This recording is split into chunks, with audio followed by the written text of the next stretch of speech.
The Bible says in John 3:16, "For God so loved the world, that he gave his only begotten Son, that whosoever believeth in him should not perish, but have everlasting life.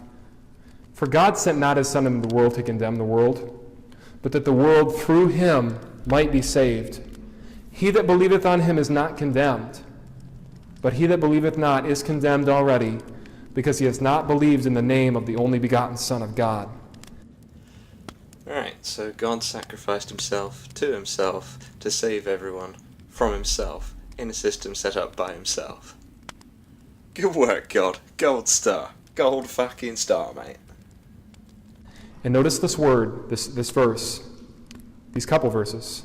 "And this is the condemnation, that light is come into the world." Jesus is coming into the world. He says, "I am the light."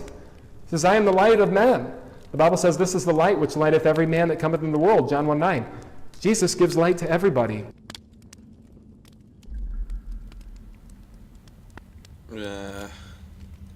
Like this? The Bible says, "This is the condemnation, that light is come into the world," Christ is come into the world, "and men loved darkness rather than light, because their deeds were evil. For everyone that doeth evil hateth the light." That's why they say, hey, you need to hate Christians. You need to mock Christians. You need to make fun of Christians. You need to not have anything to do with Christians. Why? Because they hate the light. Neither cometh to the light. They won't come to Christ. No, I mock Christians because they believe something silly. Also, I don't want to have nothing to do with Christians. I have several Christian friends and have several Christian colleagues. It never comes up in conversation, is not relevant to our interactions with each other. "Lest his deeds should be reproved. But he that doeth truth cometh to the light, that his deeds may be manifest, that they are wrought in God." There are certain people that are so deep into sin that they will never come to the light.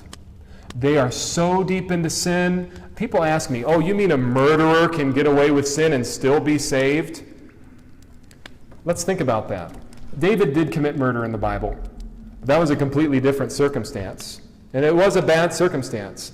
But I don't believe that some axe murderer was ever... People say, "Oh, you mean to tell me you can just be saved and, be an axe murderer and just hate all sorts of people and do this?" There's no way that an axe murderer is going to be interested in hearing the gospel. Yeah? Well, that doesn't seem to fit the pattern of serial killers. What about Dennis Rader, known as the BTK Strangler, or Bind, Torture, Kill Strangler? He was a member of the Christ Lutheran Church and was elected president of the church council. Or perhaps we should consider Jeffrey Dahmer, known as the Milwaukee Cannibal. He devoted himself to Christianity and became a born-again Christian after being convicted. Or perhaps consider Carla Faye Tucker, who, after murdering 2 people, converted to Christianity and became a great advocate for the faith. Or even David Wood, who in his youth attempted to beat his father to death with a hammer, later became Christian, and is currently head of the Acts 17 Apologetics Ministry. You might be right in one way, though. In my brief research, I haven't found any specifically axe murderers who have later converted to Christianity. There are some people that are so far gone that they don't want anything to do with it, and they absolutely hate it, and they're to a point where they will not listen. That's why I don't believe any of them will be going to heaven. It's because they never understood the gospel. They never wanted to hear it. They hid themselves from it. But he that doeth truth cometh to the light, that his deeds may be made manifest, that they are wrought in God. Somebody with a humble spirit, somebody with an open mind will come to Christ. The Bible says, a wise man receiveth instruction, and the multitude of counselors there's safety, but an evil man stiffeneth his neck. Oh, so being an atheist is why my neck's all stiff. Let my doctor tell me. And these older atheists, they get so mad.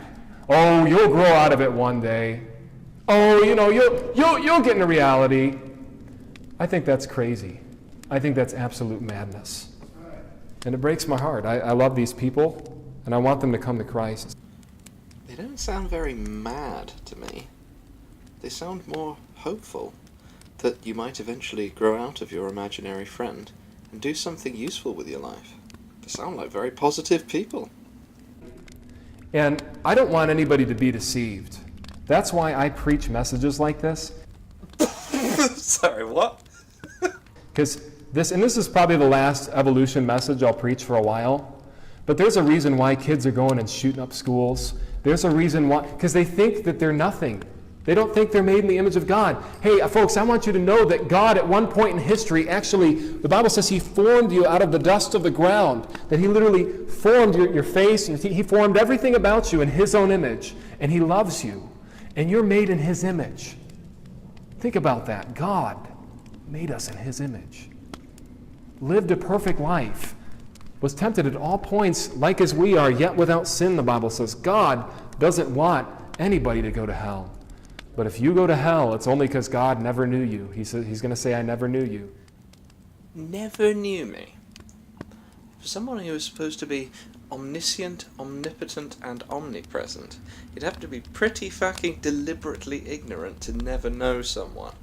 Almost as deliberately ignorant as someone who continues to use the teachings of an over millennia old fairy tale as the basis of their worldview. Oh well. Play us out, Mr. Powell. But how do you know it's your God? Real easy.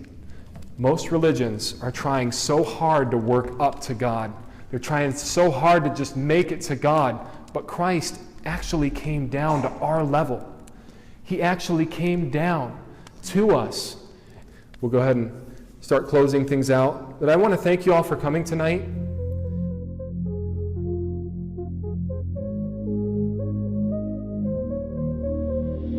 All right. I can see that I will have to